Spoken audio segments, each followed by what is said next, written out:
재미동포 한 사람이 수십 년 만에 고국을 찾았습니다. 정말로 어려운 시절 꿈을 그리면서 미국 땅에 가서 수십 년 만에 늘 말로만 듣던 TV로만 보던 대한민국 땅을 밟았습니다. 그리고 친구들을 만나며 한국 땅에서 기거하면서 있었던 일들을 그가 글로 옮겨놓은 건데 누가 만화로 이렇게 또 그걸 바꿔놨습니다. 그는 충격을 받았습니다. 믿어지지 않았습니다. 자기가 떠날 때와 TV에서 늘 보기는 했지만 이렇게 세세히 정말 대한민국이 이렇게 변했으리라고 하는 거 상상도 못했습니다. 자기도 미국에서 부자 동네에서 살고 있다가 오긴 했지만 이렇게 변할 줄 몰랐습니다. 여러분, 인도에 가면 인도 공항에 이런 글귀가 있습니다. Incredible India라고 써 있습니다. 정말 그 incredible이라고 하는 말은 믿기지 않는, 신기한, 정말 대단한 그런 뜻을 가지고 있습니다. 그런데 정말 인도는 믿겨지지 않습니다. 너무 더러워서 믿겨지지 않고 너무 가난해서 믿겨지지 않고. 그런데 저는 갈 때마다 그 글귀를 보면서 뭐가 인크레더블이란 말이지? 우리 반문을 합니다. 정말 우리나라의 말로 인크레더블 오브 코리아가 되어 있었습니다. 완전히 다른 나라로 탈바꿈을 했습니다. 그의 눈이 비친 대한민국은 이러했습니다. 한국에 보니까 이제 웬만한 동네는 다 아파트 숲이 되어 있습니다. 가정집뿐만 아니라 공중 화장실에도 비데가 설치되어 있는 모습을 보면서 아연 실색했습니다. 미국에서는 부자들만 쓰는데 공중 화장실에도 그런 게 더러 보였습니다. 주차 티켓을 뽑는 그런 무식한 일을 하지 않았습니다. 그냥 스무스하게 자동 인식되는 주차장 안에 그냥 차를 몰고 들어갔습니다. 모든 대중교통은 카드 하나면 끝냈습니다. 어디를 가든지 그냥 카드 하나만 들이대면 다 자동 결제가 되었습니다. 집에 앉아서 롯데리아 햄버거를 시켜 먹는다. 미국은 이런 문화가 잘 발달되지 않았는데 한국은 아주 지상천국이었습니다. 어느 집을 가도 요즘은 비밀번호 하나, 카드 하나로 모든 분들을 열고 들어갑니다. 열쇠나 주차 티켓, 화장실 휴지 이런 것들은 옛날 구시대 물건이 되었습니다. 차마다 블랙박스가 달려있고 방문하는 집마다 레클라이너라고 하는, 우리 집엔 없습니다. 뒤로 눕는 의자 이걸 얘기하는데 이런 게 있고, 집안의 전등은 LED로 바뀌었고 또 전등이나 가스, 심지어 컨센트도 리모컨으로 끄고 켜는 이런 모습을 보았답니다. 미국에서 나름 그래도 부자 동네에 산다고 하는 자기인데 집집마다 구석구석 럭셔리한 그런 모습에 입을 벌렸습니다. 고급스러운 제품, 유명한 그런 회사의 제품들이 도배를 하고 있었습니다. 마치 우리 어린 시절에 일제 제품을 보는 듯한 신기함에 빠졌다, 그렇게 말하고 있습니다. 자기는 마치 20년, 30년 전에 타임머신을 타고 그때 갑자기 이렇게 뛰어온 것 같은 그런 느낌이었다고 말합니다. 너무나 바깥에 창문 더워서 문을 열려고 하니까 그 문이 너무 스무스하게 열려서 자기네 집에는 뻑뻑대고 이게 자꾸 레일을 이탈하는 문인데 이렇게 좋은 제품이 있구나, 이렇게 부드러울 수도 있구나 그러면서 부러움으로 괜히 창문만 열었다 닫았다 그랬더니 친구가 야, 너 지금 뭐 하고 있냐? 그래서 야, 너무 부드러워서 그런다 그랬더니 저런 미국 촌놈 이러더랍니다. 집마다 수십 개의 스포츠 채널을 포함해서 끝없는 채널이 나오고 있고, 가는 곳마다 심지어 버스 정류장에서는 초고속 와이파이가 잡히기도 하고, 역마다 정류장마다 지금 몇 분 후에 차가 몇 번 버스가 들어오는지 다 안내를 하고 있는데, 옛날에 자기가 미국 떠날 때에는 도로에 서서 차가 지나갔는지 앞으로 언제 올 건지 그냥 목 놓아 기다리던 그런 시대는 다 사라졌다. 자기도 우아하게 비데를 사용하면서 수없이 생긴 편리한 지하철, 고속열차 등을 이용하면서 싸디싼 택시를 타고 다녔다 그럽니다. 여러분, 택시비가 쌉니까 비쌉니까? 비싸요? 일본 좀 다녀와 보세요. 일본에 이 목사님하고 한 7, 8년 전에 일본에 가서 택시를 딱 한 번 타봤는데 기본 요금이 12,000원이었습니다. 싼 거죠. 기본 요금이 12,000원이었습니다. 한국 생각하고 그래도 요 잔돈 이만큼 남았으면 택시 타도 되겠다. 그래서 저기 보이는 건물 걸어가려니까 너무 한없고 해서 택시를 탔는데 돈이 모자라서 택시기사한테 그랬습니다. 아저씨 죄송한데 우리 여기서 세워주세요. 돈이 떨어졌어요. 그랬더니 걱정하지 말라고 태워다 주겠다고 그렇게 태워준 적이 있습니다. 12,000원이었습니다. 여러분, 몇 걸음만 걸으면 먹을 수 있는 수없이 다양한 음식들과 디저트들을 즐기면서 레클라이너라고 하는 그 푹신한 두루눕듯 하는 그런 소파에 앉아서 수많은 TV 채널을 돌리며 고급진 이 라이프 스타일을 며칠 있으면 내가 미국으로 돌아가야 된다는 생각에 너무 아쉬웠다고 말합니다. 이렇게 수십 년 만에 찾은 이 재미 동포는 대한민국의 발전된 모습에 입을 다물지 못했습니다.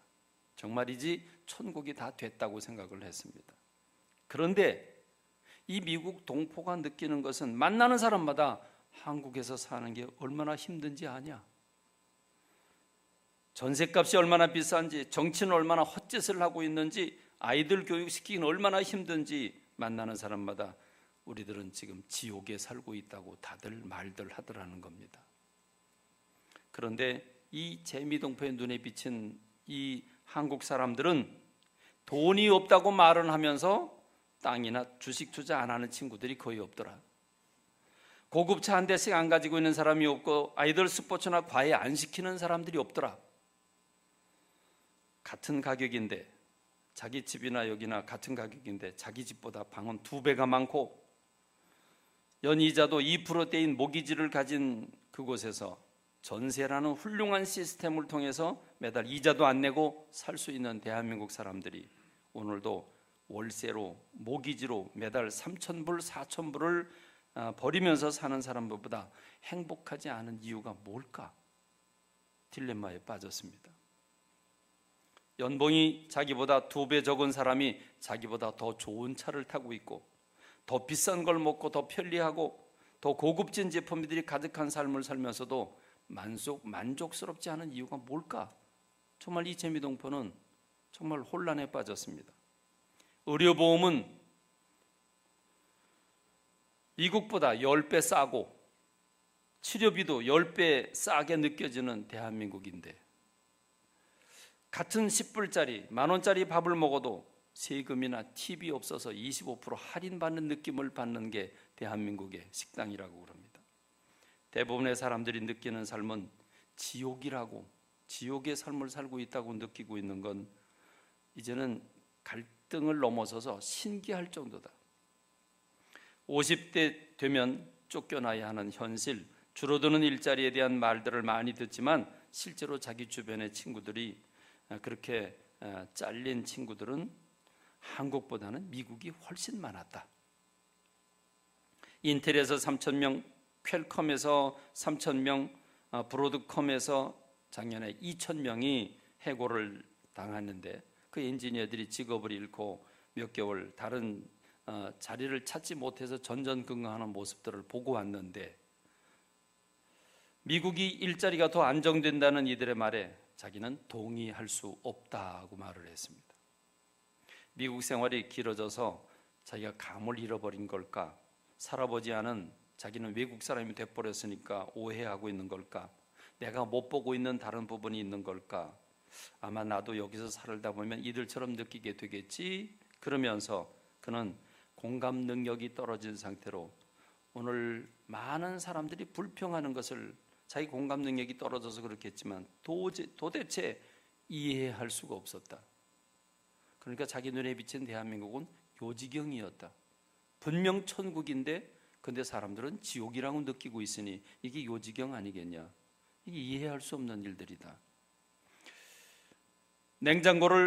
대형 냉장고를 2개, 3개 가지고 고기를 종종 뜯고 회도 먹으면서 좋은 차를 몰고 편안하게 고급스러운 집에 살면서 가난과 위기를 노래하게 된 내 조국은 도대체 어떻게 된 건가? 이들에게 하나님이 주시는 진짜 안식과 평안이 필요함을 느낀다. 언제쯤 되면 우리는 진짜 가난한 북쪽의 우리 동포를 돌아보는 여유가 생기는 진짜 부자가 될까? 이것이 미국 동포가 몇 달 전에 남기고 미국으로 떠난 그런 사연입니다. 여러분 어떻게 느끼셨습니까? 이 미국 동포가 수십 년 만에 고국을 찾아와서 보고 느낀 걸 기록한 이 글에서 여러분은 무엇을 느끼셨습니까? 상상할 수 없는 부국한 나라가 된 내 조국. 그러나 그 부국한 나라에 사는 내 동포들은 하나같이 못 살겠다. 헬 조선, 지옥 조선을 부르짖고 있고 유럽과 미국을 동경하고 있는데 사실 미국은 한국보다 더 어렵고 유럽은 저주받은 나라들처럼 돼버렸는데 왜 미국과 유럽을 동경하고 있는 걸까? 저는 오늘 여러분과 함께 이 재미동포의 질문에 답변해 보기로 마음먹었습니다. 여러분, 이것은 우리 현실이기 때문에 그렇습니다. 두 가지 다 현실입니다. 우리가 천국과 같은 삶을 살고 있다는 것도 현실이고 사실이고, 또 우리가 지옥에 살고 있다, 정말 못 살겠다, 힘들다라고 아우성치는 현실도 사실이기 때문에 그렇습니다. 우리 대한민국 사람들 치고 감사하는 건 별로 못 봅니다. 그리고 다 못 살겠다고 하는 사람들 천지입니다. 불과 40년, 50년 전만 해도 대한민국은 농업국가였습니다. 백성들의 삶은 1차 산업에 절대 의지했습니다. 하나님이 창조하신 땅을 일구면서 계절 따라 봄에는 이제 밭을 갈고 씨를 뿌립니다. 여름에는 땀 흘리면서 그걸 가꾸고 돌봅니다. 그리고 가을에 열매를 거두고 기뻐하고 잔치를 벌이면서 겨울에 먹을 걸 저장하고 그리고 겨울에는 쉽니다. 이 농사를 짓는 계절은 참 소박하게 살았습니다.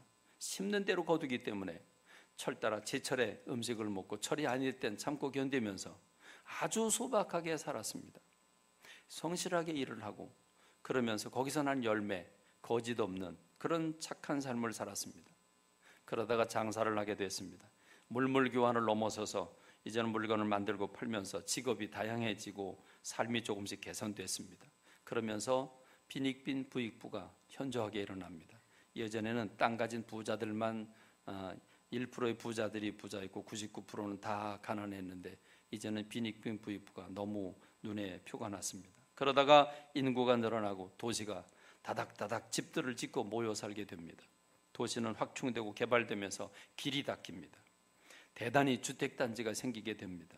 그 과정에서 조상들이 물려준 그 수백 년 살던 그런 땅에서 농사를 짓고 살았는데 땅은 돈이 아니고 그냥 거주지라고 하는 개념만 가지고 있었는데 그런데 일순간 상상 못할 목돈을 손에 쥐게 되고 갑자기 졸부가 돼서 이 돈을 어디다 어떻게 써야 될지 모르는 상황이 여기저기 대한민국 전역에서 일어나게 됐습니다. 부동산이라고 하는 부동산은 움직이지 않는 거고 그건 그냥 물려준 거고 또 물려줄 거고 그러고 살아왔는데 집을 팔고 차익을 남기고 그리고 또 사고 또 차익을 남기고 부동산이라는 새로운 형태의 사업이 펼쳐졌고 땅을 팔고 집을 사고 또 집 팔고 땅 사고 돈 단위가 상상을 초월하는 그런 문화로 바뀌어졌습니다. 여기에 회사들이 생겨나고 주식을 상장하면서 생전 듣도 보지 못한 주식을 통해서 돈을 벌고 돈을 잃어버리는 상황이 생겼습니다.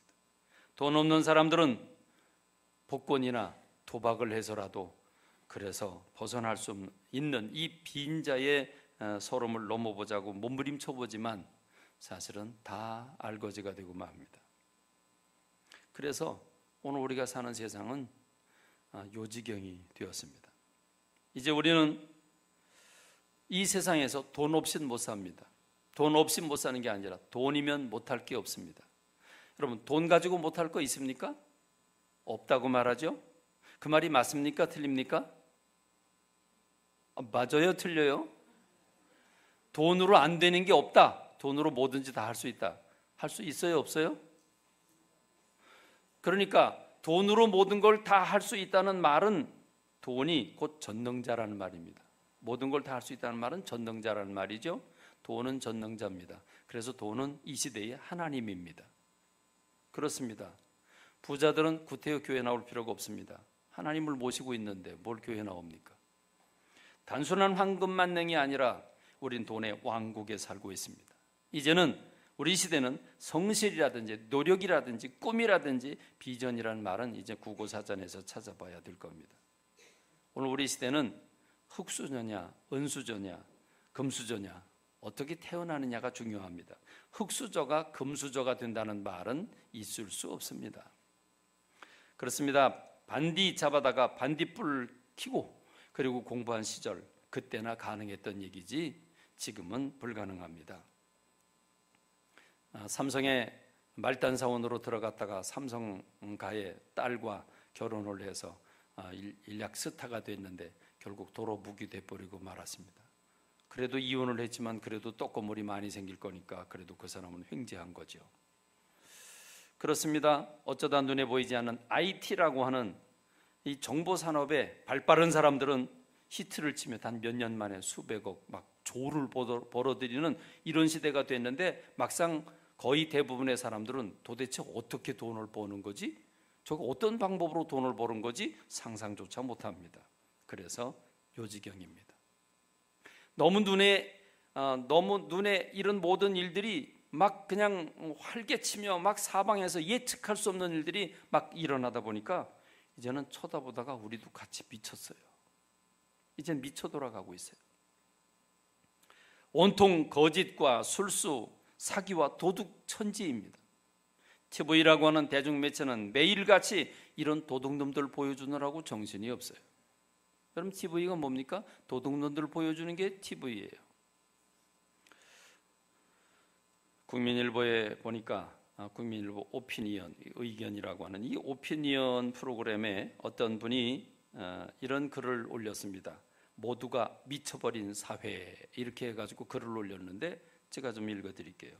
가진 자 배운 자 서로 욕심 채우기 급급 도둑 잡으라고 둔 검사는 되레 도둑질 정치권도 미쳐 이류 폭력 조직보다 못해 내 이익이 최우선이 된 사회 첨단일 뿐 참담할 뿐 이렇게 그 제목 글자를 주고 난 다음에 이런 글을 썼습니다. 세상이 어지럽다. 질서는 사라지고 시스템 무너졌다.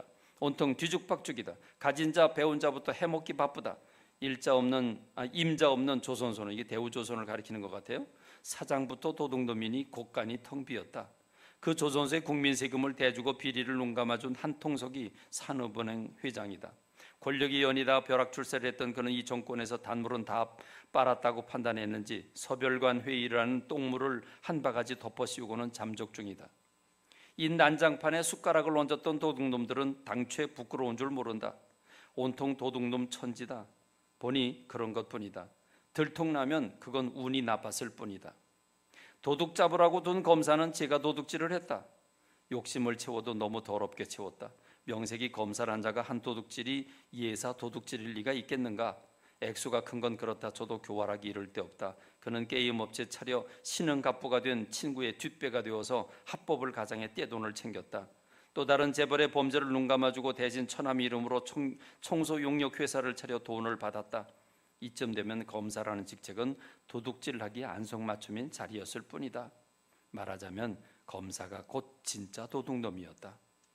이러니 전관예우 같은 추잡한 관행이 무슨 문제가 되겠는가? 그들에겐 홍만표도 최유정도 똑똑하고 능력 있는 동료였을 것이다. 정말이지 정의는 사라진 지 오래다. 그래서 이 나라에는 가짜 권위는 넘쳐나지만 진짜 권위는 없다. 진정한 리더도 경청할 만한 원로도 없다. 정치인, 관료, 교수, 율사들이 제일 먼저 썩었기 때문이다. 끼리끼리 해먹고 서로서로를 보호한다. 과거 극소수의 이너서클과는 또 다른 거대한 먹이사슬의 꼭지점처럼 보인데도 할 말이 없다. 교육부의 고위 공무원이라는 자가 그 잘난 대학 동문들과의 술자리에서 99%의 개, 돼지에 대한 비유 대중만 불쌍하고 불쌍하다. 사실 1%의 지배계급과 99%의 피지배계급 운운하는 것은 좌파의 전유물이 아니었나? 정말 어쩌다가 다들 이렇게 미쳐버렸나? 여러분 계속되는데 여기까지만 읽겠습니다. 입이 자꾸 더러워져서. 여러분 지금 이 기고한 사람의 글이 맞습니까? 틀립니까? 맞습니까? 틀립니까? 맞습니다.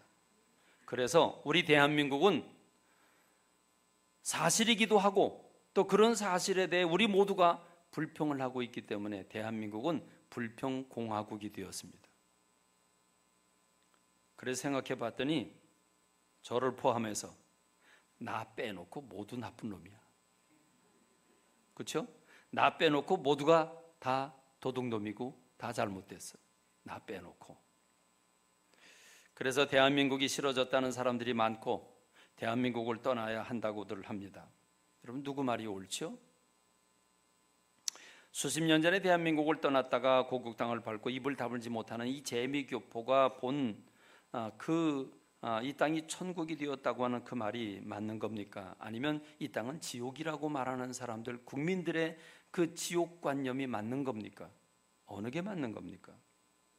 저는 오늘 감히 여러분들에게 말씀드립니다. 오늘 우리가 읽은 지혜의 보고인 잠언은 이렇게 현실을 직시하고 매몰차게 선언합니다. 잠언 30장 15절 거머리에게는 두 딸이 있어서 다오다오 하느니라. 거머리에게는 두 딸이 있어서 다오다오 하느니라. 여러분이 설교 제목을 처음에 딱 봤을 때 다오다오 저건 무슨 헬라어 히브리어 원어인가? 다오다오 저건 뭐지? 그랬을 텐데 여러분 참 재밌는 표현입니다. 여러분 그 많은 동물, 그 많은 곤충, 그 많은 미물들이 참 많은데 왜 하필이면 거머리예요? 그렇죠? 다 아들, 딸들이 있을 만한데 왜 하필이면 거머리예요? 남에게 달라붙어 남의 피를 빨아먹고 배불리는 거머림. 그래서 우리는 끈덕지게 달라붙는 귀찮은 사람을 거머리 같은 사람이다. 남에게 빌붙어서 뭘 좀 해먹으려고 덤비는 사람들을 보면 저 거머리 같은 사람이라고 말합니다. 여러분 이 거머리에게 두 딸이 있어요. 그런데 딸이라는 게 원래 엄마를 닮고 아빠를 닮지 않습니까? 그러니까 그 어미의 그 딸입니다. 그러니까 닮은 꼴이니까 이름은 중요하지 않아요.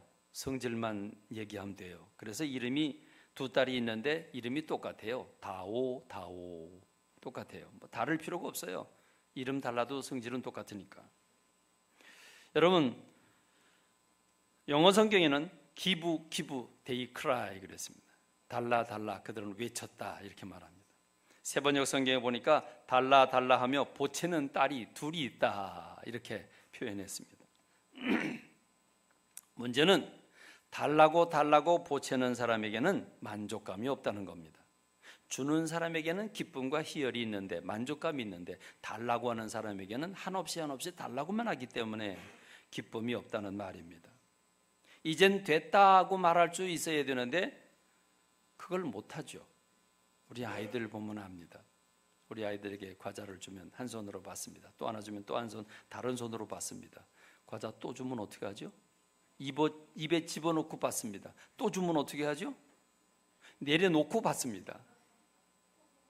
그렇죠? 다오 하는 거죠. 성경은 이걸 욕심이라고 말합니다. 인간 안에 있는 뿌리 깊은 인간의 죄의 문제, 그건 욕심이다. 욕심이 잉태하면 죄를 낳고 죄가 장성하면 사망을 낳는다고 말합니다. 그래서 인간의 문제는 탐욕입니다. 탐욕은 끝이 없습니다. 만족이 안 되는 게 탐욕입니다.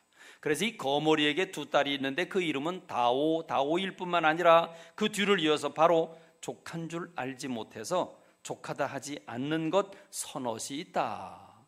그러니까 만족이 안 되기 때문에 나는 불만족하다라고 말하는 게 서너 가지가 있는데 여러분 이 거머리 얘기를 하면서 연결하는 게 바로 불만족입니다. 만족할 줄 모르는 것, 그건 불만족입니다. 만족할 줄 모르는 게 서너 가지가 있는데 곧 스월과 아이 베지 못한 태와 물로 채울 수 없는 땅과 족하다 하지 않는 불인이라 그랬습니다. 여러분 스월, 곧 지옥을 가리킵니다. 지옥은 만족할 줄 모른다는 거죠. 둘째는 아이 베지 못한 태라고 했습니다. 제가 경험을 해보지 않아서 요건 잘 해설하기가 어려운데 그런데 여자는 아기를 낳는 게 생명 중에 꽃 중에 꽃인데 아기를 못 낳았다. 아기를 못 낳은 여자, 한 맺힌 여자 아니겠습니까? 셋째는 물로 채울 수 없는 땅. 그래요. 아무리 많은 비가 쏟아져도 그게 어느 시간 지나가고 나면 뽀송뽀송 다 마른 땅이 되고 맙니다. 그러니까 땅은요, 아무리 물을 많이 뿌려도 다 빨아먹어요. 만족을 못해요. 불도 그렇죠. 불도 그렇습니다. 족하다 하지 않는 게 불인데, 불은 언제 꺼지죠? 강제로 끄기 전에는 다 태워야 끝납니다. 더 이상 태울 게 없으니까 그제서 끝나는 게 불입니다. 그러니까 불은 만족할 줄 모르죠. 보이는 건 다 삼킵니다. 그게 불입니다. 그렇습니다. 우리 인간의 문제는 무엇이냐? 욕심입니다. 탐심입니다. 이게 우리 인생의 문제입니다. 그리고 이 문제는 죄로 연결되고 그 끝은 죽음이라고 하는 게 성경이 우리에게 가르쳐주고 있는 영적인 진리입니다. 돈도 필요하깁니다. 좋을 수도 있고 나쁠 수도 있습니다. 좋게 쓰면 좋은 거고 나쁘게 쓰면 나쁜 겁니다. 명예도 그렇습니다. 권력도 그렇습니다. 좋게 쓰면 모든 사람 행복해집니다. 나쁘게 쓰면 모든 사람 불행해집니다. 지식도 그렇습니다. 지식도 좋게 쓰느냐 나쁘게 쓰느냐.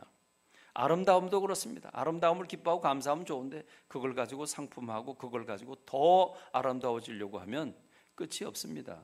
그래서 성형수술하는 의사가 더 이상 뺄 데가 없는데 어디를 빼줘야 되냐 고민하는 게 오늘 우리가 사는 세상입니다. 칭찬도 그렇습니다. 끝이 없습니다. 만족할 줄 모르는 인간의 탐욕, 이게 오늘 우리들의 문제라는 것입니다. 생각해 보십시오. 성경에서 말하는 행복이라는 게 무엇입니까? 하나님께서 우리 사람들을 하나님의 마음을 담아서 읽으라고 준 것이 성경인데, 성경 첫 장 창세기 1장에서 행복의 비밀을 가르쳐주고 있죠. 하나님 보시기에 좋았더라. 여러분, 좋았더라는 말이 무엇입니까? 좋다는 말은 즐겁다는 말입니다. 기쁘다는 말입니다. 만족한다는 말입니다. 하나님 보시기에 만족이 됐다는 말입니다. 그런데 반대로 좋지 않으면 나쁜 거죠. 좋지 않으면 기쁘지 않습니다. 좋지 않으면 즐겁지 않습니다. 좋지 않으면 그럼 만족스럽지 않습니다. 그럼 불평, 불만이 생기게 되어 있습니다. 여러분, 하나님 보시기에 좋았더라. 그게 하나님 영광이고 그게 행복입니다. 행복이란 무엇입니까? 행복이란 기쁨의 마음을 가진 마음의 상태입니다. 기쁨은 소유나 또는 어떤 권력을 움켜쥘 때 일어나는 그 결과를 가지고 행복이라고 말하지 않습니다. 행복은 마음의 상태입니다. 기쁨이 넘치는 마음의 상태가 곧 행복인 줄로 믿습니다. 그런데 여러분, 만족스럽지 않으니까 불평과 원망과 짜증과 신경질, 시기, 질투, 다툼, 분열을 일으키게 되고 결국은 불행해지는 것입니다. 그러므로 행복이란 기쁨을 가진 마음의 상태이기 때문에 물질이나 또는 육체가 건강하고 또 물질이 풍성하면 참 좋겠습니다. 물질도 많으면서 기쁨은 얼마나 좋겠습니까? 때로는 물질이 좀 부족하고 때로는 육체가 좀 질병이 있다고 할지라도 그 마음이 평안하고 그 마음이 즐거우면 그 사람은 행복한 사람인 줄로 믿습니다. 아무리 많고 넘치는 좋은 환경이라고 할지라도 그 사람 마음밭에 불평과 원망, 짜증하는 마음이 넘치고 있다면 그 사람은 아무리 좋은 환경이라도 지옥일 것입니다. 그래서 누가복음 17장 21절의 말씀은 천국은 여기 있다 저기 있다 이거다 저거다라고 말하지 마라. 천국은 너희 안에 있느니라. 너희 안에 있느니라. 너희들이 주어진 삶에 기뻐하고 감사하면 바로 거기가 천국이고, 있음에도 불구하고 짜증내고 원망과 불평을 하면 거기가 바로 지옥이 된다. 그렇습니다. 보십시오. 세계에서 제일 가난한 나라고 손꼽아도 부족하지 않은 방글라데시라고 하는 나라는 행복감 1위입니다. 경제세계 10위권이라고 자랑하는 대한민국 사람들은 세계에서 제일 불행한 사람들이고, 우린 헬조선, 지옥조선에서 살고 있다고 말하고 있습니다.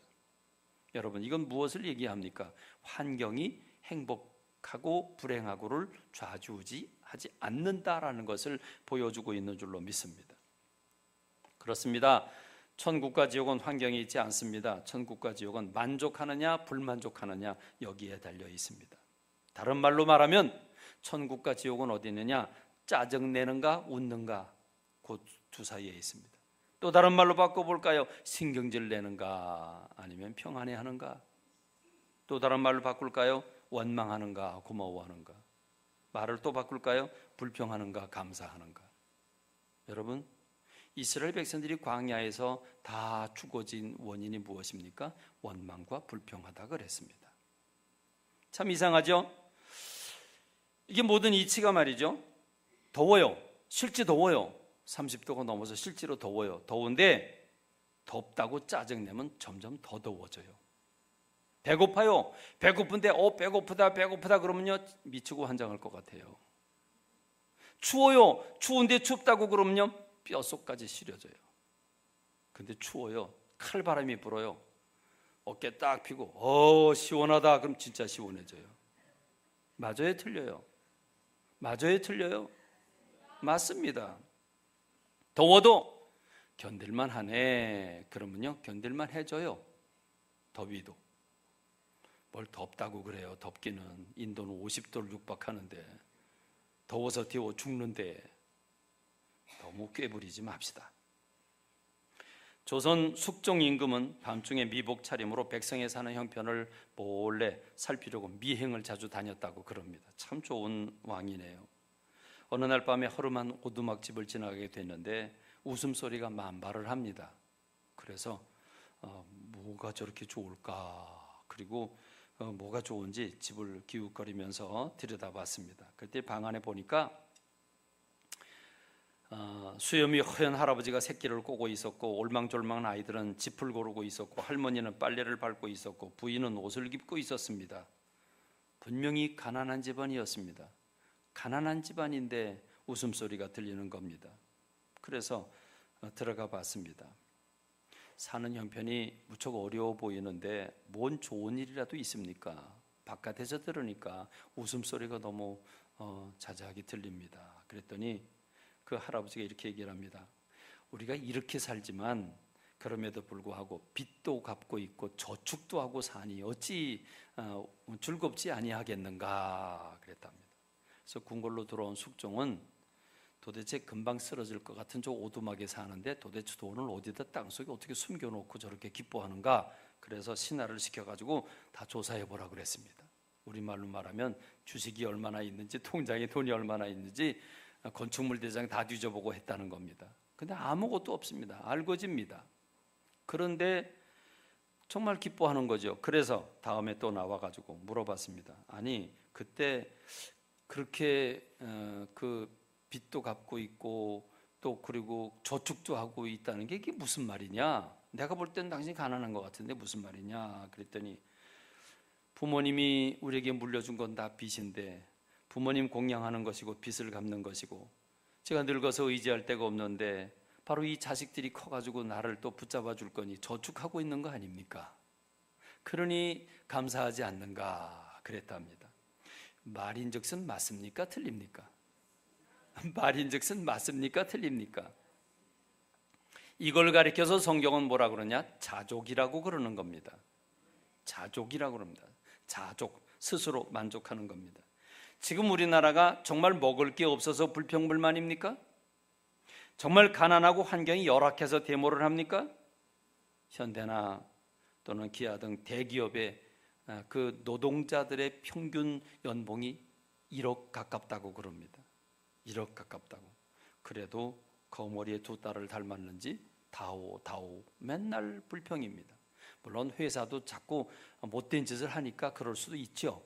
그렇긴 하지만 사실 그 사람들은 어떻게 보면 우리나라에서는 황제 계급에 속한 사람들입니다. 그럼에도 불구하고 만족할 줄 모르죠. 그렇습니다. 누구를 만나든지 우리는 이만하면 됐다, 감사하다, 그런 사람 찾아보기 힘들어요. 그렇습니다. 지금 대한민국의 문제는 자족을 잃어버린 겁니다. 모두가 탐심에 빠져버린 겁니다. 자족을 잃었으니 감사도 잃고 기쁨도 잃는 거지요. 저는 강단에 감사가 흘러넘치길 간절히 소원합니다. 이 감사한 마음이 넘치는 게 행복이기 때문에 성도들이 감사가 넘치게 되면 성도들이 건강하다는 증거입니다. 근데 저는 강단에서 보인 숫자보다 훨씬 적은 감사한금 봉투를 보게 되면 늘 마음이 허전합니다. 감사가 그만큼 적다는 것이고, 그렇습니다. BY라고 하는 사람이 랩으로 노래한 것처럼 100만 원짜리를 100다발을 매달 드릴 수 있으면, 11조로 드릴 수 있으면 얼마나 좋습니까? 수익이 1억이라고 하는 거니까 얼마나 좋겠습니까? 그러나 그렇지 못하다고 할지라도 감사가 넘치는 것, 이게 행복인 줄로 믿습니다. 그런 의미에서 보면 우리 교회에 보면 정말 감사하는 분들이 있는데 범사에 감사헌금 드리는 분들이죠. 그분들의 이름은 호명하지 않습니다. 그럼에도 불구하고 매주 범사에 감사해서 호명하지 않음에도 불구하고 예물 드리는 분들은 정말 감사하는 분들이라고 여겨집니다. 그렇습니다. 감사가 넘치는 사회가 되어야 되는 줄로 믿습니다. 고마움을 표현하는 가정이 되어야 되는 줄로 믿습니다. 고마움을 표현해야 됩니다. 형편이 좋아서 가진 것이 많아서가 아니라 하나님의 공급과 인도가, 그리고 하나님의 섭리와 경륜이 있기에 우리는 그걸 믿고 감사하게 되는 줄로 믿습니다. 그래서 사도 바울은 내가 궁핍함으로 말하는 것이 아니니라 어떠한 형편에 있었든지 나는 자족하기를 배웠노니 나는 비천에 처할 줄도 알고 풍부에 처할 줄도 알아 모든 일 곧 배부름과 배고픔과 풍부와 궁핍에도 처할 줄 아는 일체의 비결을 배웠노라 그랬습니다. 배불러서가 아닙니다. 배고파도 자족하는 비결을 배웠다고 사도 바울은 말합니다. 어떠한 형편에 있든지, 여러분 어떠한 형편에 있습니까? 사업이나 가정이나 부부나 자녀나 어떤 형편에 있습니까? 좋은 형편에 있으면 감사하고 어려운 형편에 있으면 불평하고 원망하고, 그건 이스라엘 백성들입니다. 어떠한 형편에 있든지 자족할 수 있고 감사할 수 있는 제가 되고 여러분들이 되길 주님의 이름으로 축원합니다. 얼마나 돈이 있어야 우리는 감사할까요? 얼마나 돈이 많으면 행복할까요? 어느 정도 생활이 편해질 수는 있지만 부자는 더 큰 부자를 부러워하게 돼 있고 더 큰 부자는 더 큰 부자를 부러워하게 돼 있어서 거머리에겐 두 딸이 있는데 그 이름은 다오라고 하는 게 오늘 우리들의 삶인 줄로 믿습니다. 진짜 부자는 누굽니까? 진짜 부자는 가진 건 없지만 나는 이만하면 족하다라고 하는 사람이 진짜 부자인 줄로 믿습니다. 돈은 많아도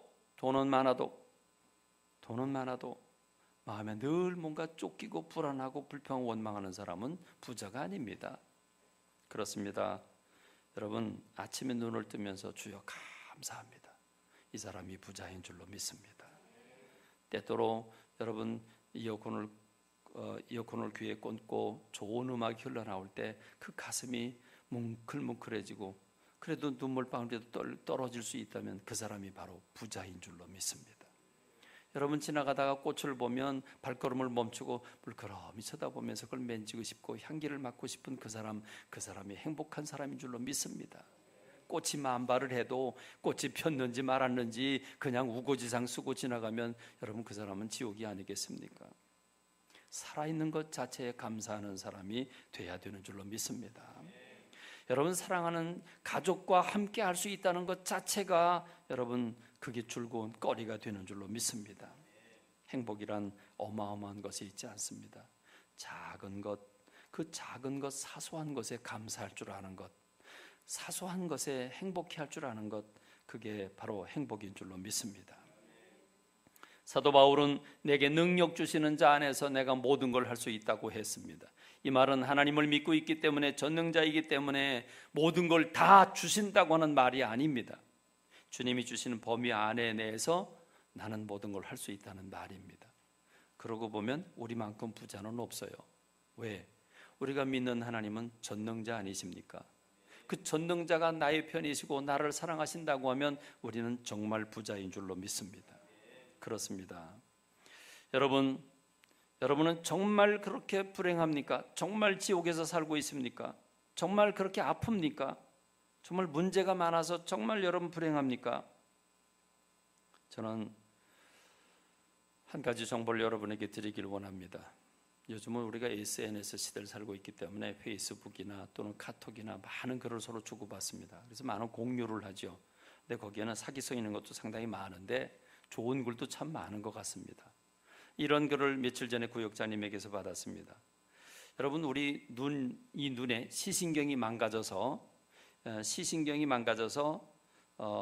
그래서 안구를 바꾸려면 쉽게 말하면 누나를 바꾸려면, 누나를 바꿀 수 있는 것도 기적인데 바꿀 수 없는 사람도 많아요. 근데 누나를 바꾸려면 여러분 한쪽 바꾸는데 얼마인 줄 아십니까? 1억입니다. 1억. 두 눈을 바꾸려면 2억입니다. 그래 두 눈이 멀쩡하고 피곤치 않고 잘 보이면 2억 버는 겁니다. 2억 버는 겁니다. 물론 뭐 두 눈 다 닫았어도 그냥 난 그대로 살겠다 그러면 뭐 안 써도 됩니다. 여러분 신장을 바꾸는데 3천만 원입니다. 우리 교회 권사님 아들도 아직 젊어요. 30대밖에 되지 않는데 일주일에 2번씩 투석을 하고 있죠. 지금 기다리고 있어요. 신장을 기다리고 있어요. 여러분 그런데 신장 바꾸려면 3천만 원, 간 이식을 하려고 하면 7천만 원. 근데 여러분 자동차의 엔진을 바꾸면 새 차가 되는 거잖아요. 우리도 심장을 바꿀 수 있나 봐요. 심장 바꾸는 데는 5억이래요. 5억. 심장 잘 뛰고 있습니까? 한번 잘 뛰어요? 잘 뛰고 있어요? 5억 버는 겁니다. 5억. 그러고 보면요, 여러분 우리가 두 눈을 불편함 없이 뜨고 내 두 다리로 싱싱거리며 멀쩡하게 고통도 없이 힘들이지 않게 걸어 다닐 수 있으면 여러분 그래서 하고 싶은 일을 우리가 마음 놓고 한다면 이렇게 모아보니까 51억의 재산을 갖고 있는 겁니다. 여러분 모두가 51억 부자들입니다. 여러분 갑작스러운 사고가 나서 숨을 못 쉬면 산소호흡기를 들이대는데 그 산소호흡기가 저한테 보내준 그림이 1시간에 36만 원이라는데 그건 통계가 잘못된 것 같아요. 아마 하루에 36만 원이 아닌가 싶어요. 여러분 하루에 36만 원을 내야 돼요. 산소호흡기를 끼고 있으려면. 그것도 중환자실에서는 더 비싸요. 36만 원. 그러니까 여러분 지금 우리가 숨을 편안하게 쉬고 있으면 36만 원 버는 거예요. 이렇게 눈, 코, 귀, 입, 우리 사지, 오장육부 다 건강하다면 하루에 860만 원을 벌고 있는 겁니다. 하루에 860만 원. 결론적으로 우린 51억짜리 몸에다가 860만 원을 매일매일 같이 매달 벌고 있는 겁니다. 통계가 맞는지는 모르겠는데 일리가 있어요. 일리가 있어요. 망가지면 숨 못 쉬면 36만 원 들여서라도 숨 쉬어야 되는 거 아닙니까? 맞는 겁니다. 그렇습니다. 여러분 우리가 마시는 공기 돈 내지 않습니다. 햇빛 공짜입니다. 하나님의 큰 은혜인 줄로 믿습니다. 눈에 보이지 않지만 없으면 살 수 없는 사랑, 용서, 따뜻한 마음, 여러분 이건 무한한 하나님의 배려인 줄로 믿습니다. 지금은 여름철입니다. 여름철은 덥습니다. 더운 걸 가지고 짜증내지 마십시오. 더워야 돼요. 여러분 지금 요즘에 옥수수철이죠. 옥수수 맛있게 먹죠. 지금 이 안에 있어요. 이 안에 계시는데 옥수수를 너무 좋아가지고 앉은 자리에서 10개를 먹는데요. 그건 좀 비정상이에요. 그렇죠? 근데 있어요. 이 자리에 있어요. 10개를 먹는데. 근데 여러분 옥수수 먹을 때 얼마나 행복해요. 맛있잖아요. 그렇죠? 이 당뇨병 있는 사람들 좋지 않거든요. 좋지 않은 건 둘째고 일단 맛있으니까 여러분 그게 맛있게 되려면 어떻게 돼요? 푹푹 쪄야 돼요. 더워야 돼야 그래야 이게 옥수수가 익는 거지. 덥지 않으면 옥수수 안 익어요. 더운 거 감사해야 되는 줄로 믿습니다. 이 더위가 무럭무럭 곡식을 자라게 할 뿐만 아니라 우리가 알지 못하는 이 우주가 돌아가는 순기능을 엄청나게 많이 하고 있습니다. 겨울엔 추워야 돼요. 그래야 병충해가 다 죽어요. 추워야 돼요. 그러나 여러분 이 무더운 여름철이지만 우리는 덥다고 짜증낼 게 아니라 무지무지하게 감사해야 되는 줄로 믿습니다. 덥게 해주셔서 감사합니다. 우리는 이래야 되는 줄로 믿습니다. 오늘따라 이상하게 푹푹 찌지요.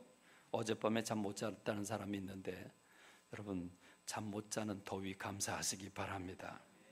여러분 지금 이 시간에도 비지땀을 미처 닦지 못하면서 일하는 사람들이 얼마나 많은지 아십니까? 정말 힘들게 일하는 사람들 많습니다. 여러분 정말 화이트 칼라 에어컨 켜놓고 그 안에 시원하게 일하는 사람이 대한민국에 몇 명이나 되겠습니까? 그렇습니다. 여러분 사도 바울은 말합니다. 주 안에서 항상 기뻐해라. 내가 다시 말하노니 기뻐하라. 너희 관용을 모든 사람에게 알게 하라. 주께서 가까우시니라. 항상 기뻐해라. 쉬지 말고 기도해라. 범사에 감사해라. 이것이 너희를 향한 하나님의 뜻이니라. 할렐루야. 자족하기를 배우신 여러분 되시기 바랍니다. 감사를 표현하시기 바랍니다. 웃음을 넘치게 하시기를 바랍니다. 격려가 여러분 마음과 입에서 나오게 하시기를 바랍니다. 잘 안 나옵니까? 노력하십시오. 왜 노력이라고 그러시는지 아십니까? 사도 바울은 자족하기를 배웠다고 했습니다. 이 저절로 되는 게 아니란 말입니다. 노력했다는 말입니다. 오늘 우리들도 노력하십시다. 그렇습니다. 짜증내고 불평해야 점점 더 덥게 되고, 짜증내고 불평해야 여러분의 삶은 점점 더 찌그러질 것입니다. 휴가의 계절입니다. 쉼이라고 하는 것은 자족하는 것을 회복하는 짬입니다. 쉼이라고 하는 것, 휴가라고 하는 것은 욕망과 탐욕의 또 다른 이름이 되어서는 안 됩니다. 휴가는 가족과 함께 삶의 무게를 내려놓고 자족을 배우는 기간인 줄로 믿습니다. 참된 휴가가 되기를 주님의 이름으로 축원합니다. 기도하겠습니다.